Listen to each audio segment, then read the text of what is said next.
Good morning, my friends. It's the Clutch Mullet on a Friday morning. Friday the 8th of May, I believe. Friday is a lekker day. Friday is a lekker night. Friday is a pomp and pint night, but we're not allowed out. So, I was just thinking, we were walking yesterday down by the river, as we are allowed to do now, but we heard it.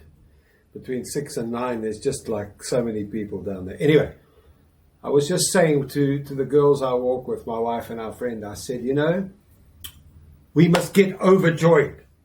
Let's get overjoyed today. Let's just get overjoyed. Come on. Doesn't happen to me too often. We underjoyed at the moment. That's our problem, is we underjoyed. I don't know. Every day seems the same. Every night seems the same. I lie in bed wide asleep and fast awake, and I don't know what to do. I don't know what's. I think of my mother a lot. Maybe I think of going back to my mom. This is bullshit. I don't know. One day is the same as the next. But it's lekker. It's Friday. What I really want to discuss today is alcohol, because as I say, Friday is Wendy and I don't drink during the week. We try not to, and we don't. So it makes it all the sweeter when we have a couple of scotches on a Friday night. And today's Friday, so lekker.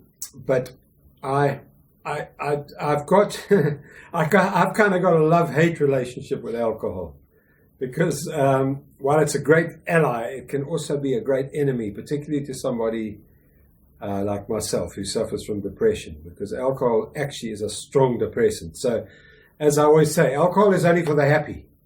You must only drink when you're happy. Only drink if you're already in a good mood or a reasonable mood, because alcohol amplifies your emotions.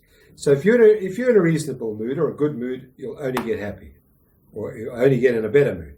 But if you're slightly below that line, if you're feeling a bit miserable, a bit down, a bit depressed, trust me, the first drink might be lekker, but from there onwards, it's down all the way.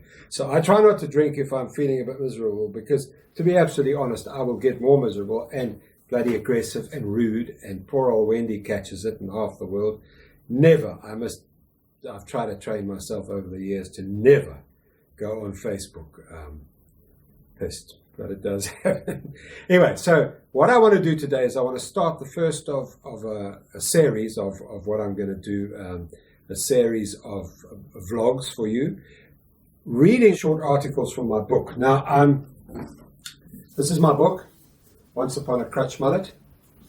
Okay, it says here, A Journey Through the Dodgy Mind of Don Clark, which it is.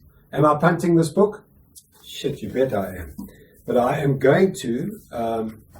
Today, because we're discussing alcohol, I'm going to read to you a piece called Alcohol, the Great Weaver of Lies. Now, this is probably worth remembering.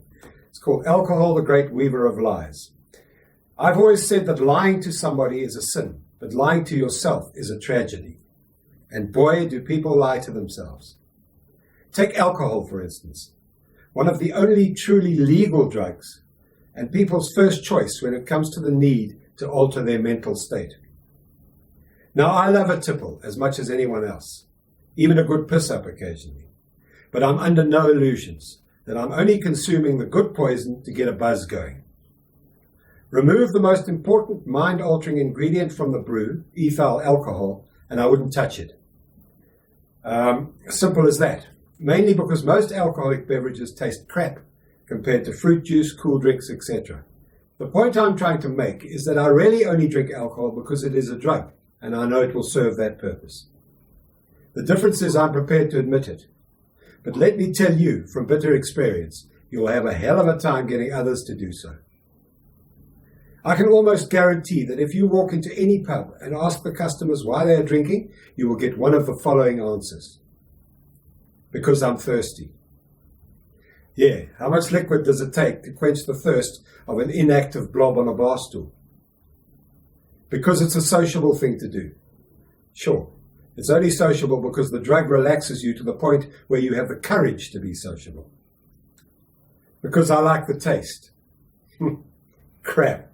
Most alcoholic beverages are either bitter, sour, or almost undrinkable without being watered down or mixed with a sweet beverage. Because it relaxes me.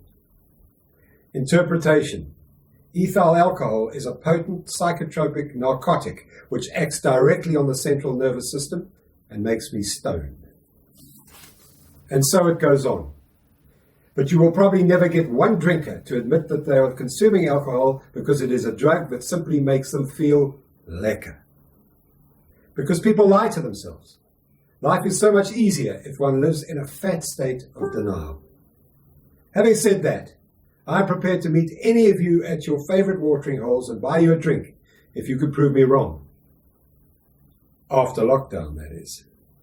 And until you do, you'll be buying mine. Goodbye, my friends. Peace. Have a lekker weekend. Cheers.